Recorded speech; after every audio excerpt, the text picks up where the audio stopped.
Allah Subhanahu wa taala. Semoga kita selalu diberikan kesehatan oleh Allah Subhanahu wa taala. Amin ya rabbal alamin. Dan juga pada hadis qudsi yang memang didoakan kepada maknanya dari Allah Subhanahu wa taala.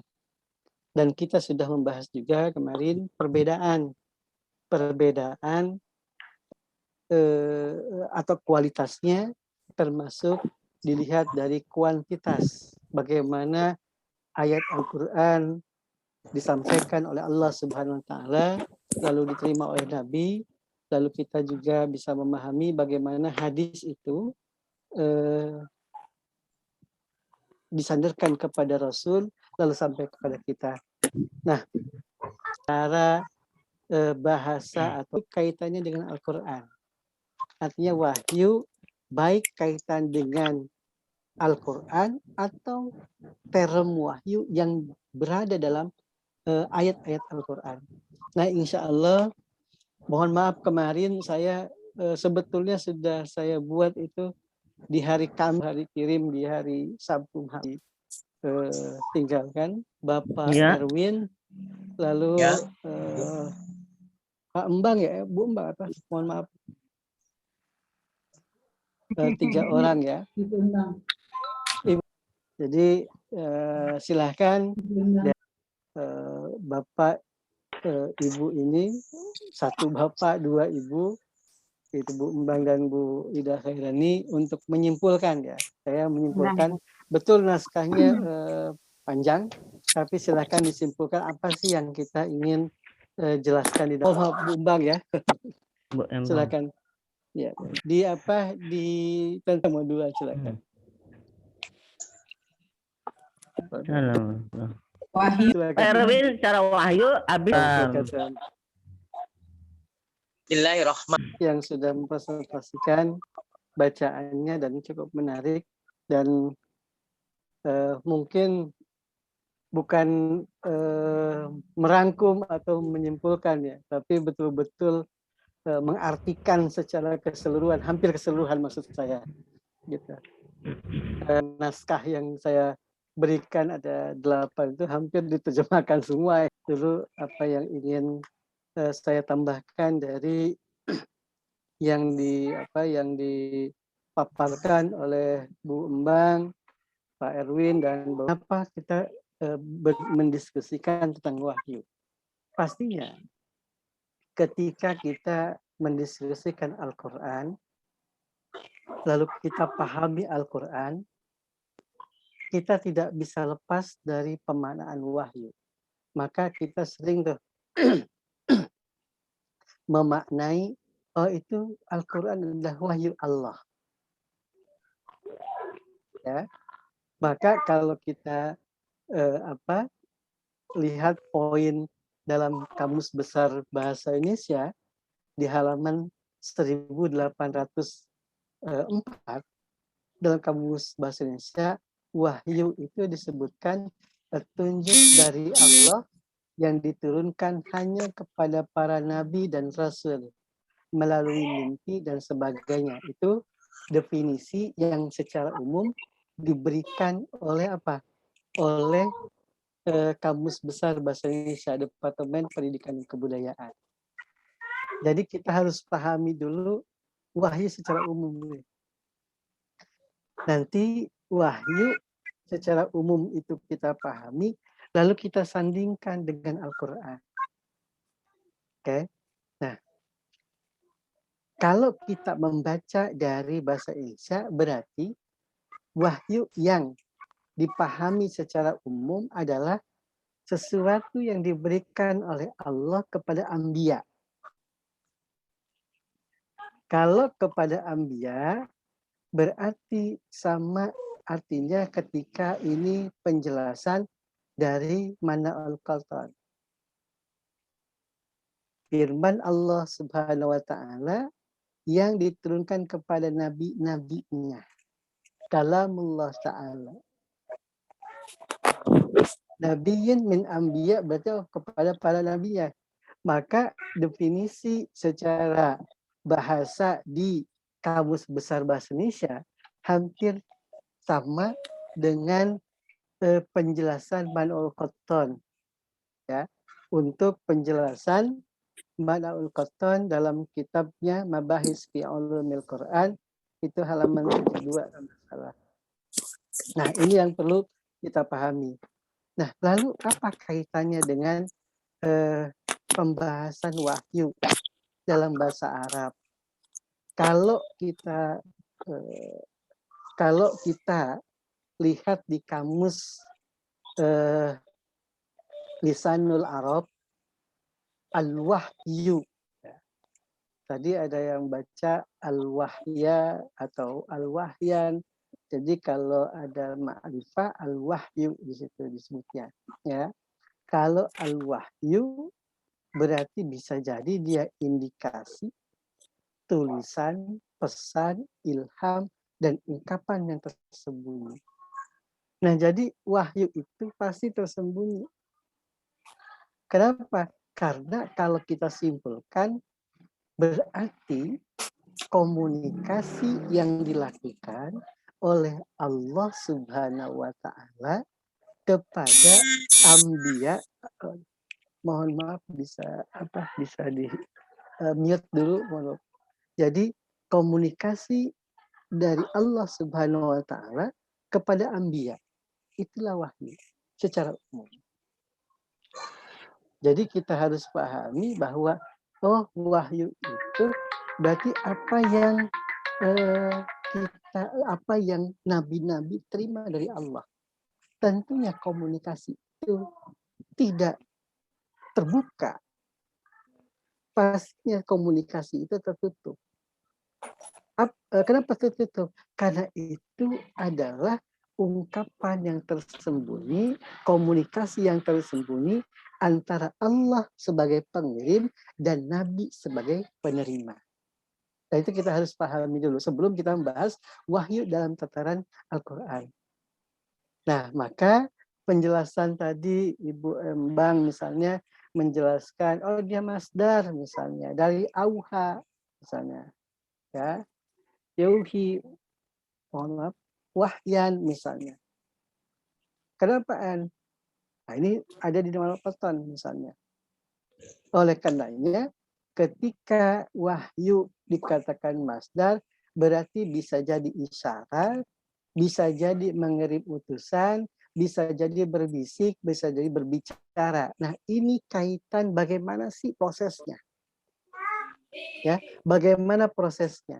Proses wahyu itu diberikan dari Allah kepada nabi-Nya.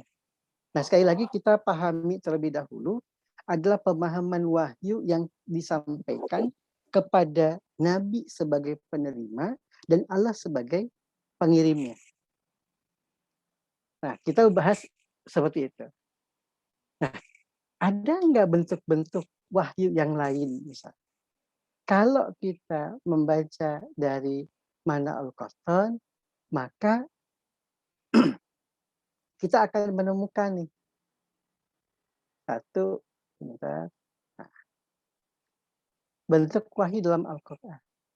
Kalau tadi saya katakan bahwa prosesi wahyu dalam Al-Quran atau prosesi pemaknaan wahyu, berarti pengiriman message, pengiriman dari Allah kepada para nabi misalnya.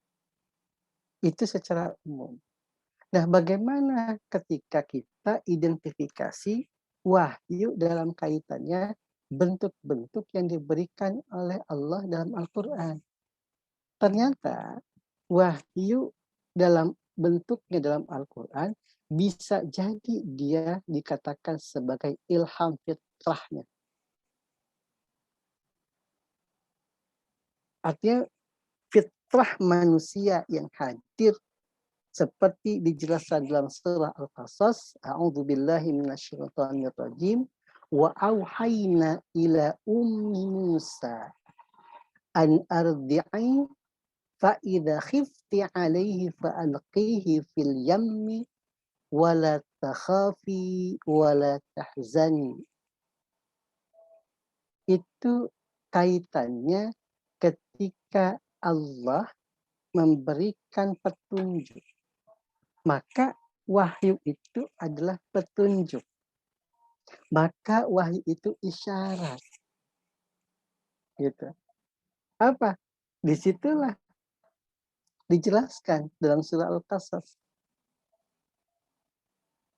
bahwa ada petunjuk yang diberikan oleh Allah Subhanahu wa taala untuk apa? Untuk mengidentifikasi sebagai ilham bagi fitrah manusia. Ini yang pertama. Lah, kenapa kok bisa wahyu itu sebagai ilham fitrah misalnya? Kita kembali ke pemaknaan. Pemaknaan secara bahasa. Kalau secara bahasa kita ngambil di sini, berarti bisa jadi ungkapan, bisa jadi isyarat, pemberian isyarat. Maka disitulah dikatakan bahwa ketika dijelaskan misalnya ilham ya diberikan kepada diberikan Allah Subhanahu wa taala kepada Ibu Musa untuk apa? Untuk menyusui bayinya yang dihanyutkan ke Sungai Nil dalam rangka menyelamatkannya dari pembunuhan semua bayi laki-laki Bani Israel sebagaimana diperintahkan oleh Firaun. Jadi apa? Ketika itu asbabun nuzulnya adalah semua laki-laki ini ya, bayi laki-laki harus dibunuh. Harus dibunuh. Sesuai perintah dari Firaun. Maka Allah memberikan petunjuk ke siapa? Kepada ibu Nabi Musa. Maka ibunya Musa. Wa auhayna ila ummi Musa. Bahwa Allah ya dalam kaitan auhayna memberikan petunjuk berarti memberikan ilham kepada ibunya Nabi Musa untuk menyusui bayinya. Oke. Lalu dihanyutkan di sungai. Itu petunjuk. Oleh karenanya wahyu bisa jadi dia dikatakan sebagai ilham. Jelas ya? Jadi wahyu kalau kita jelaskan tadi pemaknaan misalnya nih ke Ibnu Manzur, wahyu bisa jadi indikasi secara bahasa, bisa jadi tulisan, bisa jadi pesan, bisa jadi ilham, bisa jadi ungkapan yang tersembunyi. Nah, itu akan terbaca sebagai apa? Oh, wahyu secara garis besar adalah komunikasi Allah. Ke siapa? Ke penerimanya, yaitu anbiya.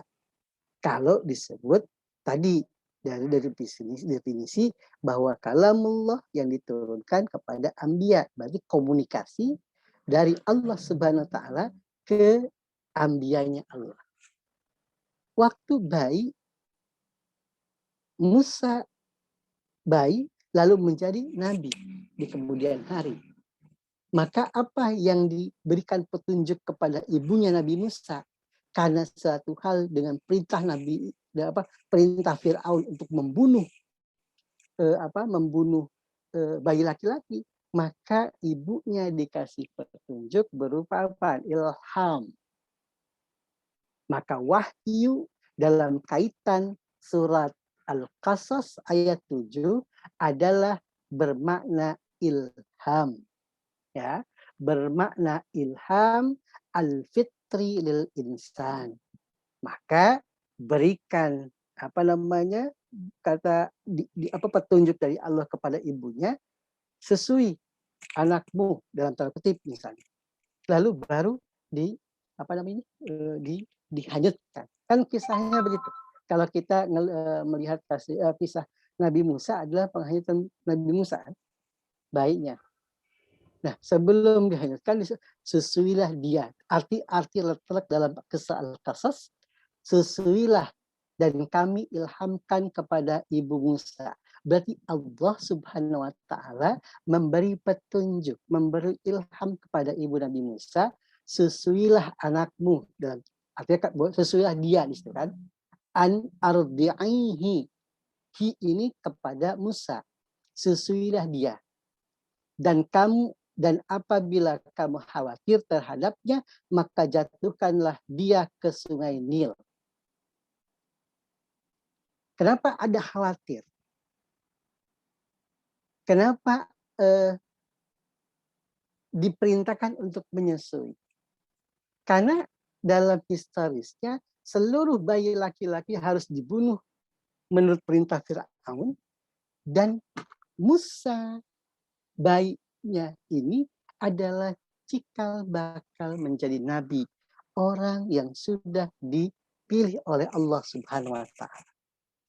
Maka dalam keadaan genting Allah berikan ilham kepada ibunya untuk memberikan susu bagi Musa. Lalu apa? Kekhawatiran seorang ibu pasti. Kekhawatiran seorang ibu pasti. Kenapa? Ya, semua bayi laki-laki harus dibunuh. Maka apa? Maka Allah memberikan petunjuk. Apa istilahnya? Bukan dilempar, aslinya jatuhkan ke sungai biar terbawa air. Dan kamu apaan?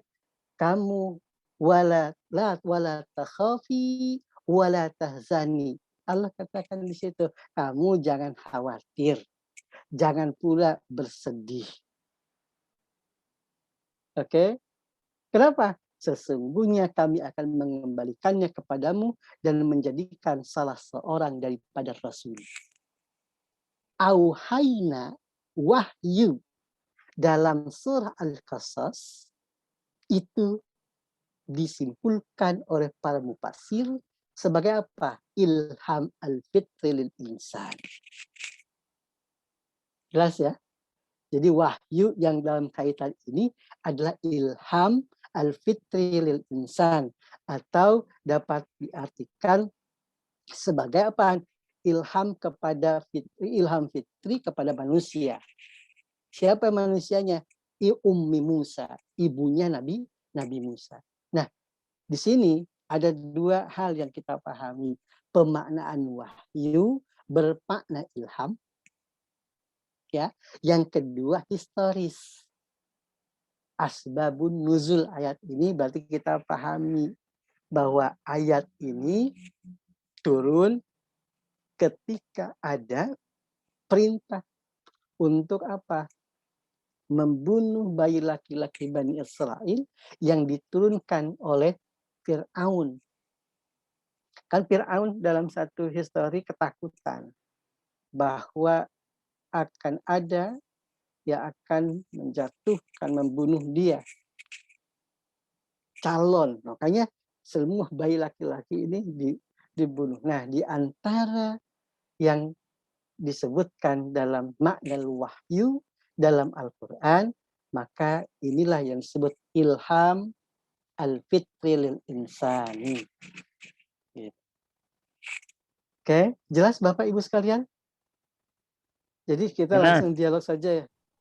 Iya, Pak. Jadi ketika kita memahami, oh wahyu itu memungkinkan. Artinya kalamullah. Diskusi komunikasi Allah kepada anbiya nabi. Nah, bentuknya bisa jadi berbentuk dia sebagai apa? Ilham. Ilham bentuknya sebagai ilham. Nah, ilham di situ contohnya adalah ketika dihubungkan dengan kasus Nabi Musa yang diberikan ilham ini wahyu kepada ibunya Nabi Musa. Oke. Yang kedua bisa dikatakan sebagai apa?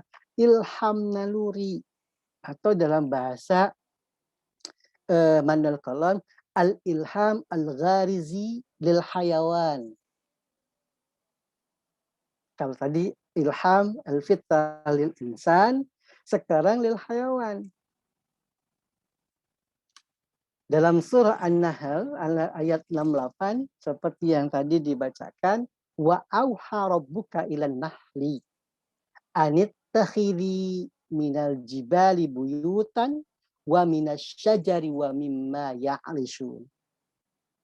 Apa yang dan Tuhanmu mewahyukan kepada lebah, buatlah sarang-sarang di bukit-bukit, di pohon-pohon kayu, dan di tempat-tempat yang dibikin manusia.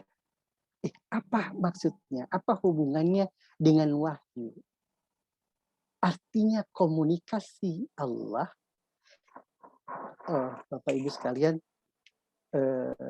musola samping rumah azan, mungkin di pending dulu. Bagaimana Bapak Ibu sekalian? Sudah kumpul semua atau belum Pak? Belum. Belum Masih ya? 33, masih kurang 4 lagi. Ya, di Tapi sini lanjut aja, Ustaz, 32. telat. Maksud saya ada 32 yang ikut.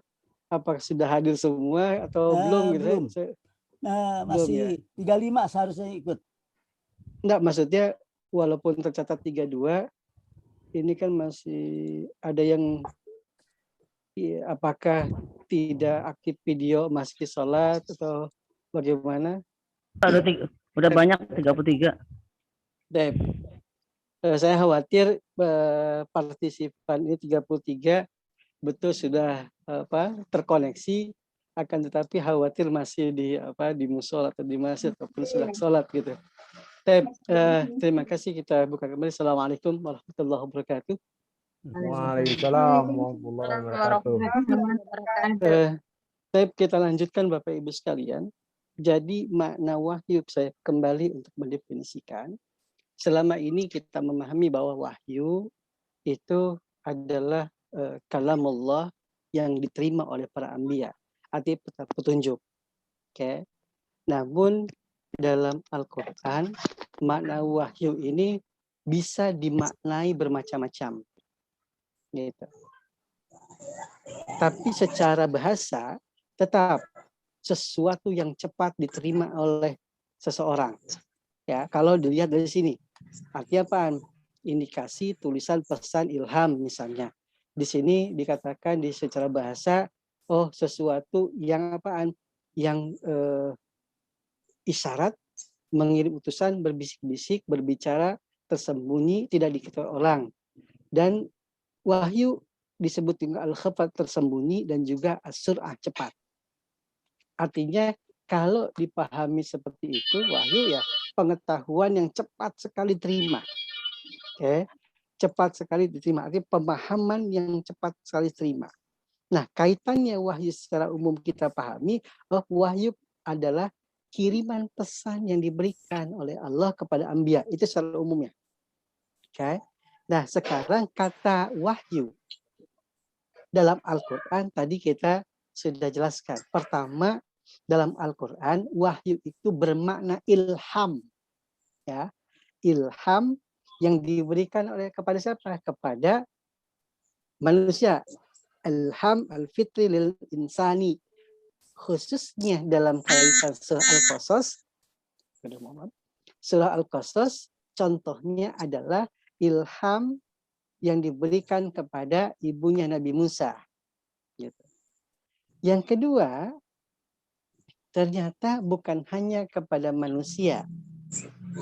Wahyu dikatakan juga digunakan, bukan dikatakan, digunakan kata-kata wahyu itu untuk siapa? Naluri kepada binatang. Dari mana kita melihat? Ini yang kita bisa jelaskan di surah Nahl ayat 67.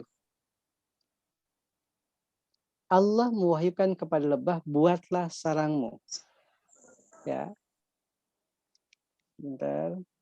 Sarangmu dari pepohonan misalnya. Nah, ini mengartikan apa? Selain kepada manusia disebut auhayna kepada manusia, disebut ilham al-fitril insan. Ternyata mohon maaf, saya salah mengutip ayat ya. Mohon maaf, itu harusnya 68. Saya masukkan 67. Ya, harusnya 68. Nanti saya rubah dari teksnya, pantesan kalau tidak terbaca dengan baik.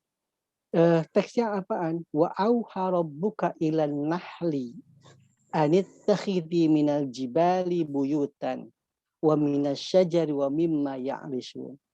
Dan Tuhanmu mewahyukan kepada lebah, buatlah sarang-sarang di bukit-bukit. Katanya tetap wa'auha, wahyu juga.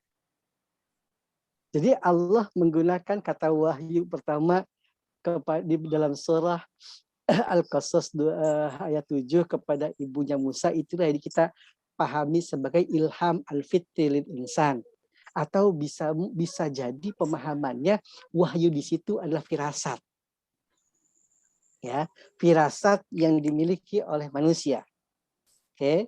Yang kedua, ilham al-gharizi lil hayawan. Menggunakan auha rabbuka ilan nahli. Jadi wahyu Allah kepada lebah.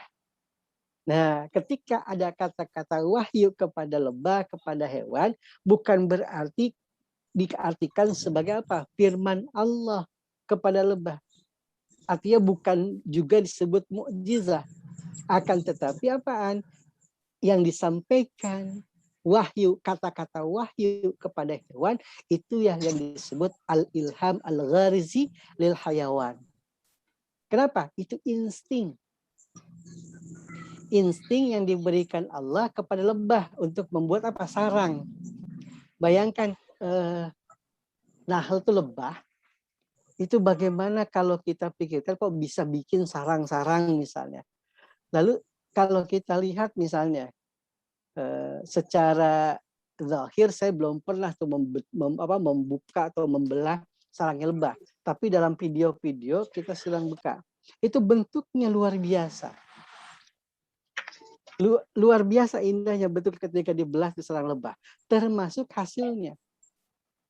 Dan di mana Allah kasihkan insting ke lebah tersebut, buat sarang-sarang itu di bukit-bukit, di pohon, di kayu, dan di tempat-tempat yang dibikin oleh manusia. Artinya apa? Diberi petunjuk. Diberi petunjuk oleh Allah kepada hewan, ya ini adalah lebah, untuk apa? Untuk membuat sarangnya.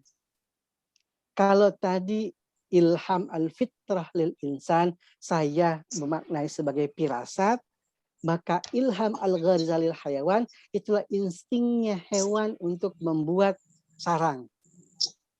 Dari mana petunjuknya? Dari Allah Subhanahu wa taala. Kenapa? Karena termasuknya makhluknya Allah Subhanahu wa taala.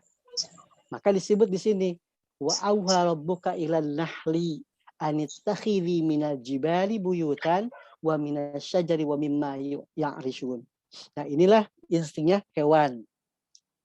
Lalu yang ketiga, bentuk dalam Al-Qur'an yang menggunakan auha itu dalam surah Maryam. Ya. Apa yang dijelaskan di sini? Dijelaskan dalam surah Al-Maryam, surah Maryam ayat 11, fakharaja ala qaumihi minal mihrabi fa auha ilaihim an sabbihu bukratan wa asyiya. Ini wahyu dalam kategori atau dalam pemaknaan makna Al-Qur'an disebutkan isyarat cepat yang didemonstrasikan berupa simbol atau lambang. Maksudnya bagaimana? Kok simbol atau lambang? Itu isyarat fisik yang diberikan atau diajarkan oleh Zakaria kepada umatnya untuk bertasbih kapan? Di waktu pagi dan petang. Kok begitu? Kita mungkin memahami ceritanya. Cerita tentang Nabi Zakaria yang berpuasa bicara 3 hari 3 malam sebagai tanda istrinya akan hamil dan kemungkinan lahirlah Nabi Yahya. Jadi apa yang disebutkan fa'auha di sini? Fa'auha ilaihim an sabbihu bukratan wa asyiya.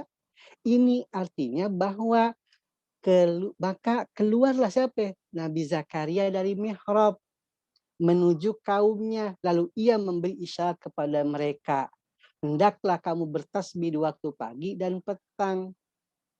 Apa yang diauha di sini apa? Isyarat fisik bahwa Nabi Zakaria itu tidak berbicara. Ya. Di situ auha. Jadi Nabi Zakaria itu kalau kita mah ini ya apa namanya tidak bicara tuh. Ya pokoknya puasa tidak bicara ya. Artinya kayak orang apa? Kalau demo ya, demo tidak bicara lah.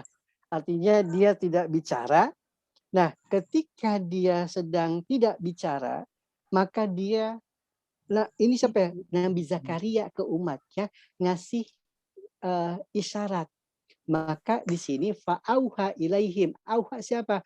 Auha ini Nabi Zakaria mengisyaratkan kepada siapa? Kepada umatnya untuk bertasbih, berzikir di waktu pagi dan petang. Nah ini wahyu dalam ayat di atas, isyarat fisik yang diberikan oleh Zakaria kepada umatnya. Untuk apa? Untuk bertasbih di waktu pagi dan petang. Ceritanya bahwa Nabi Zakaria ini berpuasa bicara 3 hari 3 malam sebagai tanda istrinya akan hamil dan kemudian lahirnya Nabi Yahya. Inilah yang dijelaskan bahwa isyarat cepat yang didemonstrasikan berupa simbol atau lambang. Maksudnya simbol itu ya Nabi Zakaria tidak bicara, tapi dia mengisyaratkan untuk berzikir kapan? Pagi dan petang. Nah, cara isyaratnya ini saya membuka bagaimana cara mendemonstrasikan. Apakah misalnya petang itu gelap, bagaimana isyaratnya, lalu pagi itu terang, bagaimana isyaratnya. Yang pasti simbol yang dilakukan auha ilaihim. Oke, auha ilaihim ini bukan mewahyukan tapi memberikan isyarat. Kalau tadi adalah firasat seorang ibu bagaimana ke anaknya. Yang kedua adalah insting hewani dalam membuat sarangnya. Yang ketiga, wahyu dalam kategori ini adalah bagaimana isyarat wahyu itu dikategorikan sebagai isyarat yang diberikan, dikasih tanda dari siapa? Dari Nabi Zakaria kepada umatnya. Untuk apa? Bertasbih bukrata wa asya, pagi dan petang. Nah ini 3 yang bisa ditangkap dari pemaknaan wahyu, kata-kata wahyu dalam Al-Quran. Yang keempat kita lanjutkan, wahyu juga bisa dianggap sebagai apaan? Bisikan setan. Jadi betul Bapak. Jadi wahyu di situ bisa dikatakan sebagai apa? Sebagai bisikan setan. Gitu. Bisa sebagai bisikan setan. Ya. Apa yang dijelaskan? Ini di ayat Al-An'am 121. Ya. Oh, kutipannya saya keliru 121 jadi 112. Oke, keliru ini akhirnya nanti. Artinya demikian kami jadikan bahwa tiap-tiap nabi itu musuh. Ya. Nanti saya koreksi ya ayatnya. Di sini dijelaskan. Sebentar, mohon maaf. Minum dulu, Ustaz. Mohon izin Bapak Ibu sebentar ya. Iya, Ustaz, minum dulu. Siap.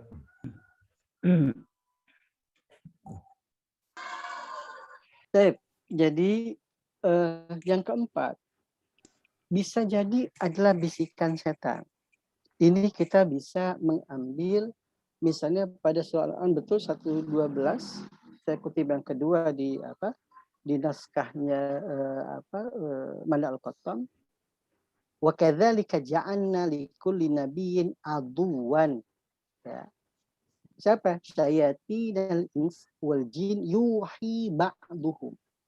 Kata-kata yuhi ba'duhum.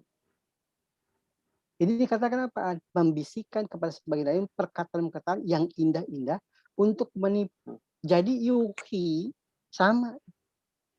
Yuhi di sini berarti apa? Memberikan bisikan. Ba'duhum ila ba'din zukhrufal qaul ghurura. Wa kadzalika ja'alna likulli nabiyyin aduwwan syayatin al-ins wal jin yuhi ba'duhum ila ba'din zukhrufal qaul ghurura. Yuhi di sini dikatakan yuhi, pemaknaan wahyu di sini bukan dalam kategori sebagai apa? Sebagai wahyunya Allah. Tapi apaan? Bisikan setan untuk apa? Menjadikan perbuatan buruk terasa indah dalam jiwa manusia. Nah, berarti kalau dikatakan wahyu dari Allah kepada Nabi, wahyu pun bisa dikategorikan itu resapan ke hati ketika merasakan sesuatu yang buruk menjadi indah, itu masuk dalam kategori bahwa itulah bisikan setan. Nah, masuk ke mana nih? Biasanya ada dalam bagian hati manusia, ada yang disebut sadar. Maka yang sering sadar itu dada, Ibu. Bagian dada, maka kita selalu membaca tuh. Ketika yang sering dibisiki ya, dibisiki oleh setan, alladzi yuwaswisu fi sudurin nas. Sadar. Oke, sadar. Kenapaan? Sadar itu yang sering diganggu oleh setan. Bagian kedua hati itu adalah qalb. Jadi hatinya manusia itu bisa bagian depan itu disadar, itulah yang selalu dibisiki oleh setan. Bagian kedua adalah apa? Yang bagian kedua adalah qalb. Apa qalb? Hati yang bagian kedua tuh. Maka Nabi selalu mengatakan istafti qalbak. Atau dalam riwayat yang lain kita selalu berdoa nih, ya muqallibal qulub tsabbit, ya kan, sabbit, katakan qalb. Kenapa qalbnya itu suka istilahnya apa namanya, berubah-ubah atau selalu istilahnya bimbang. Bimbang. Karena qalb itu dia selalu syak. Kenapa? Dia selalu mengaitkan kepada akal, pemikiran. Ketika qalb berhubungan dengan pemikiran, kata hatinya begini, di pikiran begitu. Maka dia ya muqallibal qulub tsabbit, misalkan. Selalu kita berdoa tuh, ya Allah, qalbnya ini jangan terbolak-balik lah. Jangan dibolak-balik. Kenapa? Karena hati selalu terkoneksi dengan akal. Dari akal dijelaskan begini, tapi hatinya begitu, misalnya. Nah, hati yang selanjutnya paling dalam itu hati yang tidak terkoneksi ke apapun. Maka dia yang terhadap sanubari, gitu. Nah, itulah yang memang tidak berhubungan dengan akal, dia yakin. Nah, di sini disebutkan yuhi ba'duhum ila ba'din zukhrufal qawli ghurura. Kenapa? Karena yang yuha di sini bisa jadi setan itu memberikan masukan ke hati. Kita meyakini, oh ini adalah hal yang baik. Kenapa? Saya rasa ini baik ternyata. Oh ternyata, mohon maaf Bapak Ibu, suara saya jelas atau terputus-putus? Jelas Ustaz, jelas. Oke. Jelas Ustaz. Karena di sini terasa saya putus-putus. Jadi ketika disimpulkan dari ayat Al-An'am, di surah Al-An'am ayat 112, ini terasa bahwa oh, apa yang saya rasa ini benar ternyata salah, berarti yuhi, berarti ini bisikan setan. Artinya bisa jadi yang masuk kepada qalb. Kok urusannya dengan qalb sih? Karena kita kembali, pemaknaan wahyu ada sesuatu yang tersembunyi yang bisa masuk dirasakan ke hati secara langsung atau menjadi gorizah, instingnya hewani atau ilhamnya bagi manusia. Itu kan langsung mubasyarah gitu.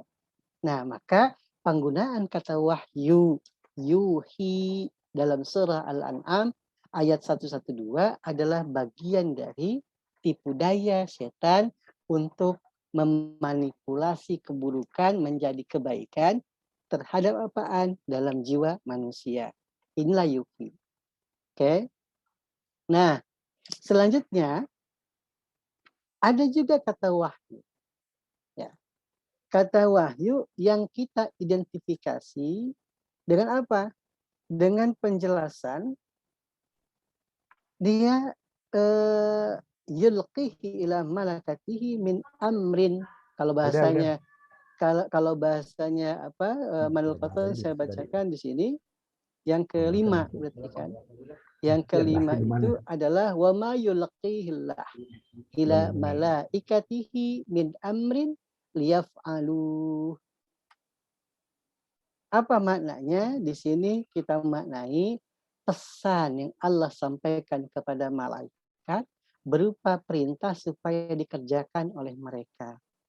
Maka seperti surah Al-Anfal ayat 12, idyuhi rabbuka ilal malaikah anni ma'akum fasabbitul ladzina amanu sa'ulqi fi qulubil ladzina kafaru ru'ba fadribu fawqal a'naq wadribu minhum kullabana.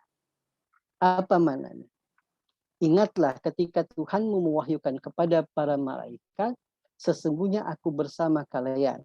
Maka teguhkan pendirian orang-orang yang telah beriman.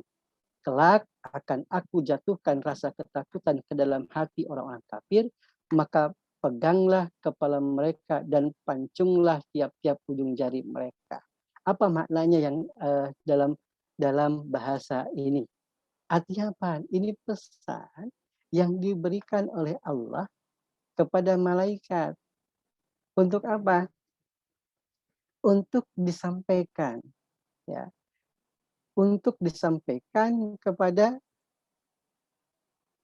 manusia yang lainnya. Apa? Orang-orang beriman. Ini kasusnya adalah dalam perang Badar. Maka kalau kita pahami ini, ini ayat ayatnya sadis ya. Kalau kita pahami ayatnya, di sini jelaskan. Ingatlah ketika Tuhanmu mewahyukan kepada para malaikat, sesungguhnya aku bersama kamu.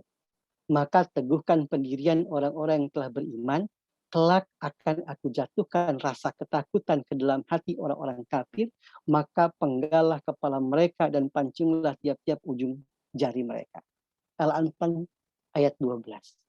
Kalau telat tidak mengikuti asbabun nuzul, tidak membaca asbabun nuzul, kita ini ayat luar biasa, keras sekali. Padahal wahyu ini adalah perintah Allah kepada para malaikat untuk apa? Meneguhkan hati orang-orang yang beriman di mana? Dalam perang Badar. Jadi ketika perang Badar, Allah berikan tuh masukan ke hati kaum muslimin melalui para malaikat motivasi besar. Wahyu besar itu auha itu ke dalam jiwa mereka. Apa? Semangat. Semangat apaan? Semangat untuk apaan? Bahwa menegakkan kalimat Allah itu luar biasa. Dan apa? Memasukkan ke hati para orang-orang kafir, kaum musyrikin Mekah, itu apaan? Rasa ketakutan. Jadi dimasukkan ke hati orang muslim, orang mukmin dalam perang Badar itu adalah motivasi untuk kebenaran, sedangkan kaum musyrikin itu dimasukkan rasa takut oleh Allah Subhanahu wa taala. Nah, inilah Bapak Ibu sekalian bentuk kata-kata al-wahyu yang digunakan oleh Allah Subhanahu wa taala dalam Al-Qur'an. Jadi wahyu bisa jadi ya, secara umum betul wahyu itu berkaitan dengan mukjizahnya Nabi. Kenapa? Kalau kita sandingkan sebagai apa? Wahyu itu kalamullah. Perkataan Allah yang diberikan kepada anbiya, kepada para nabi. Kalau kita pahami wahyu sebagai kalamullah, komunikasi yang tersembunyi, komunikasi yang begitu cepat diterima antara Allah dengan para nabi. Kalau kita melihat dari apa? Ketika hasilnya wahyu kepada para nabi, maka masuklah Al-Quran sebagai wahyu Rasulullah SAW. Oke, wahyu berarti ketika kita resapkan Al-Quran, berarti disitulah kalamullah. Nah, wahyu ketika kita baca Al-Quran, kok ada kata wahyu? Wahyu pertama bisa jadi itu adalah ilham fitrahnya manusia. Firasat kalau bahasa Indonesia ya. Maka contoh ayatnya ayat Al-Qasas ayat 7. Surat Al-Qasas ayat 7, kasus Nabi Musa yang menyusui Nabi Musa lalu melepaskannya di sungai. Itulah kasus Nabi Musa. Yang kedua, wahyu digunakan dalam Al-Quran bisa jadi adalah insting hewani. Hewan misalnya, kok bisa dia membangun rumah misalnya. Dari mana dia? Berpikir enggak? Enggak. Yang disebut akil, yang berakal cuma manusia. Maka yang bisa beristihad, berpikir adalah manusia. Hewan kenapa bisa membentuk, membuat rumah? Karena insting yang diberikan oleh Allah. Dengan kata-kata juga sama. Wa auha. Nah yang ketiga, ternyata al-wahyu juga bisa disebut di dalam Al-Quran dalam kategori apa? Isyarat.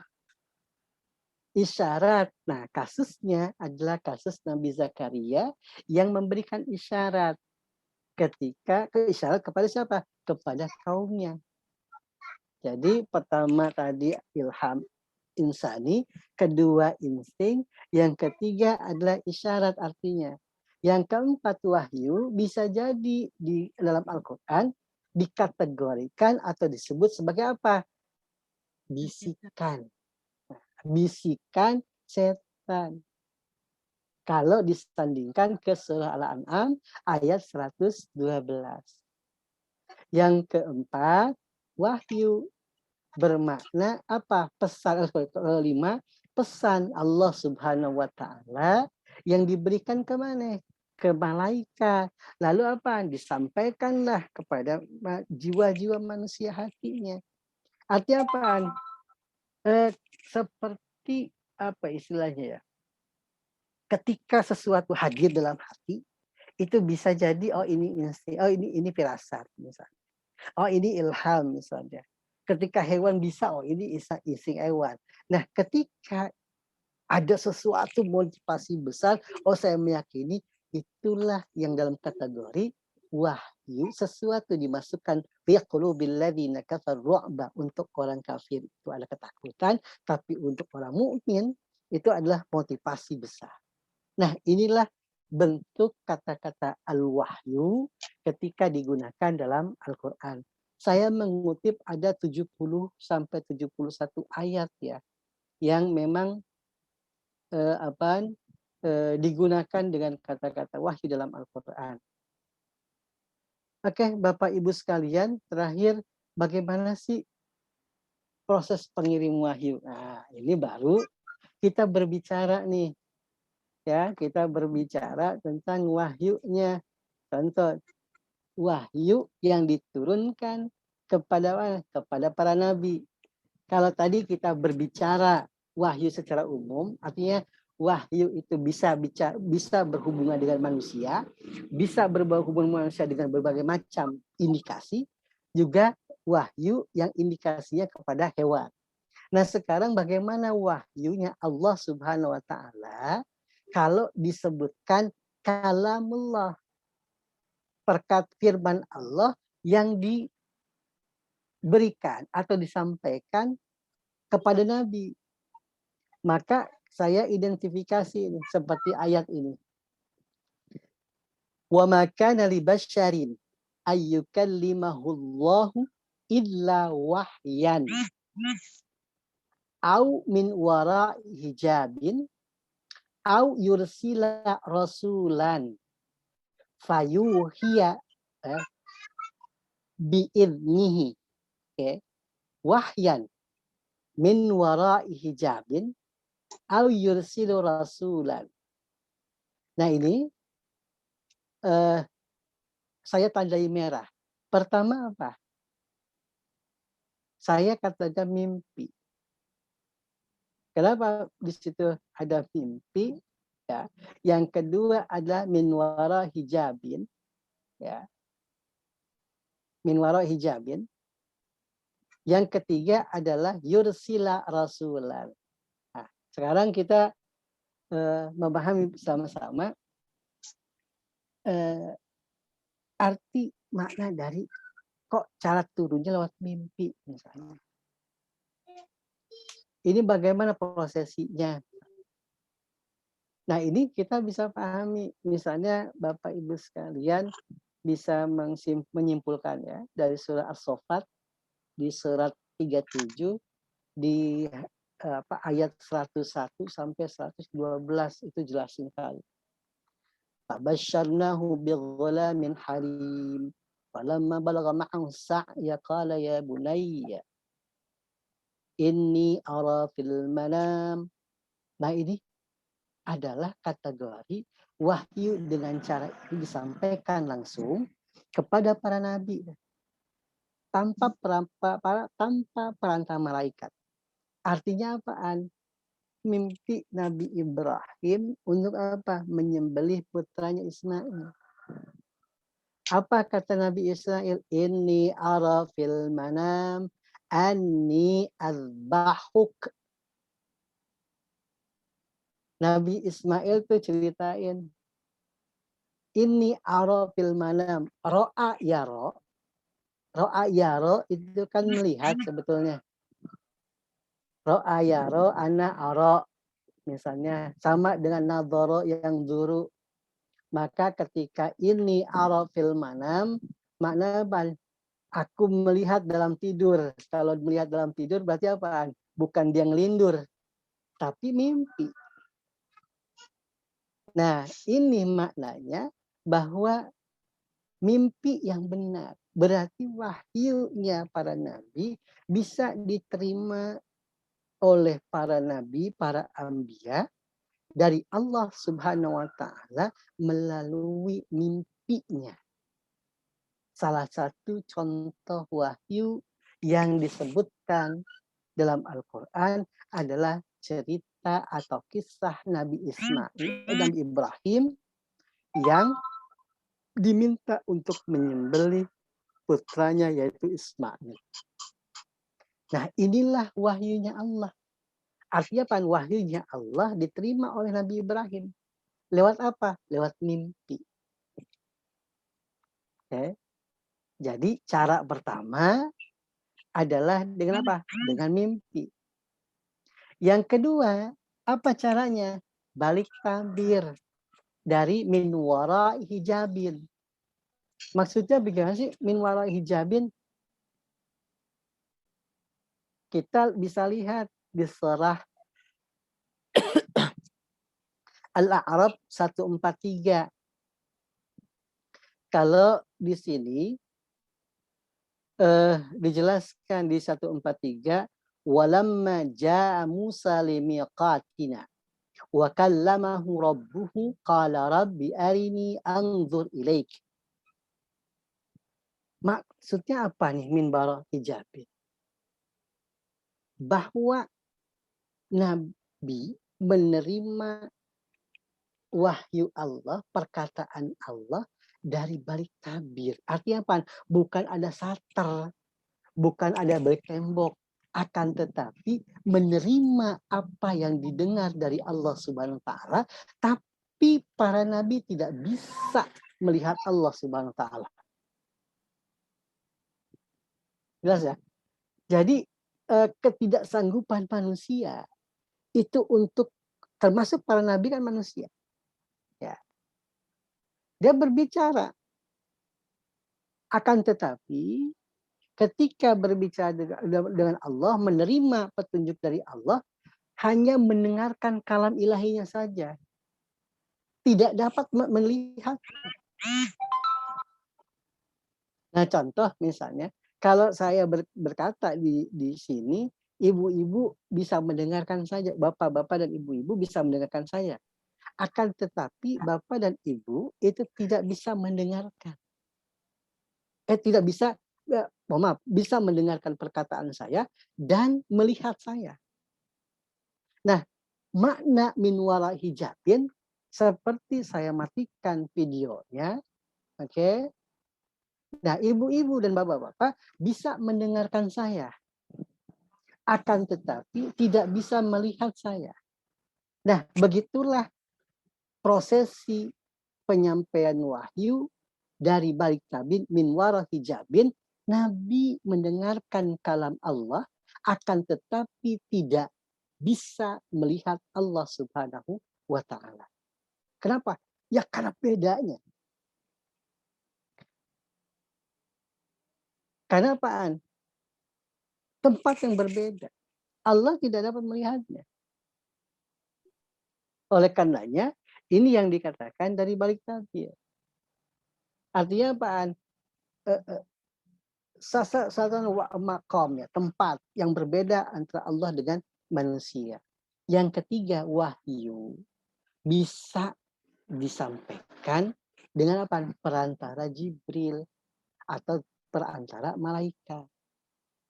Maka sering kita mendengar atau membaca dalam hadis misalnya, oh malaikat menyerupai manusia, mendekati ke Nabi dalam hadis Sahih Bukhari dan Muslim ketika membincangkan tentang rukun iman, rukun Islam dan ihsan. Itu kan malaikat berbaju putih mendatangi Nabi, duduk depan Nabi, menyatukan baina rukbaiti, menyatukan dengkul. Lalu terjadilah dialog mal iman, lalu mal Islam, mal ihsan. Lalu ditanya terakhir adalah mata sa'ah. Kapan itu terjadinya kiamat? Nah, itulah yang terjadi antara dialog apaan? Berarti wahyu cara ketiga. Cara ketiga adalah bahwa wahyu diturunkan kepada para nabi melalui para malaikat. Gitu. Melalui malaikat. Nah, bisa jadi melalui malaikat ini, bisa malaikat itu menyerupai manusia, menjelma manusia, atau dia tidak menjelma manusia, tapi simbol-simbol atau keadaan yang memang menggambarkan bahwa malaikat sedang menyampaikan wahyunya Allah.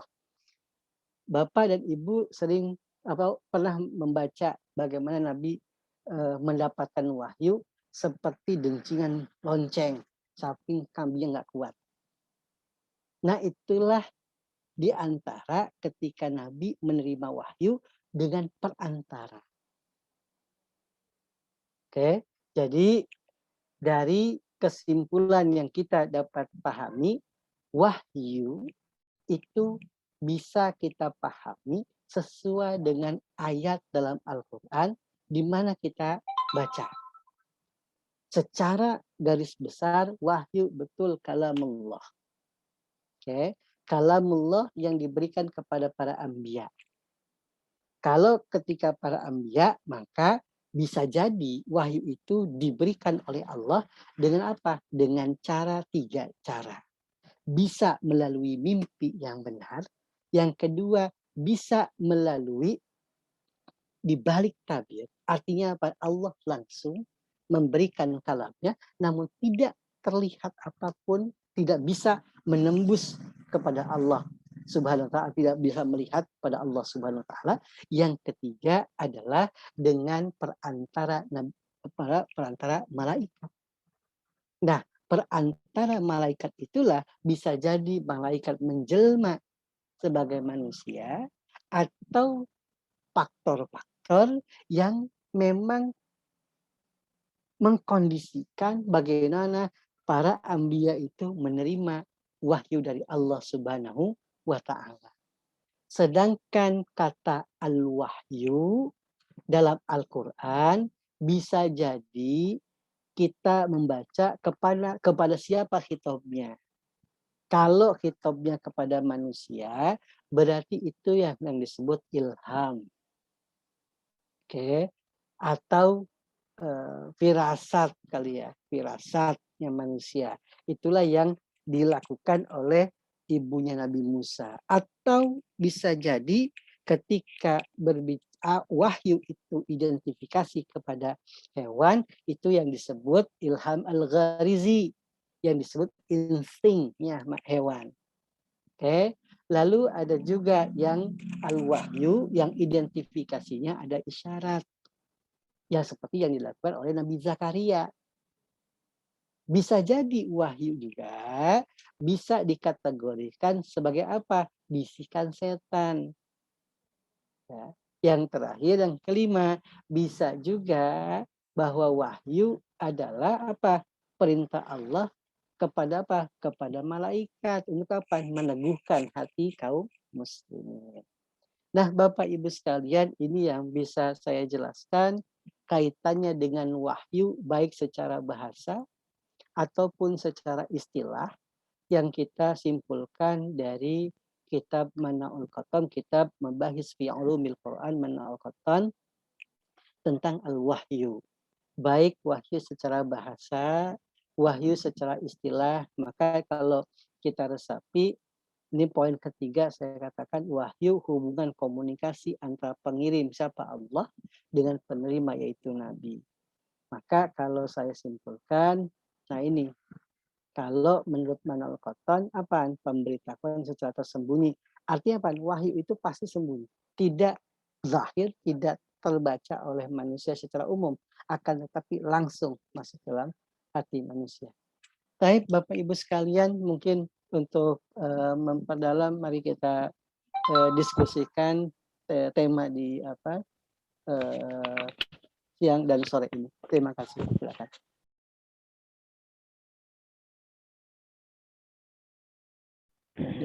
Baik Bapak Ibu sekalian, terima kasih atas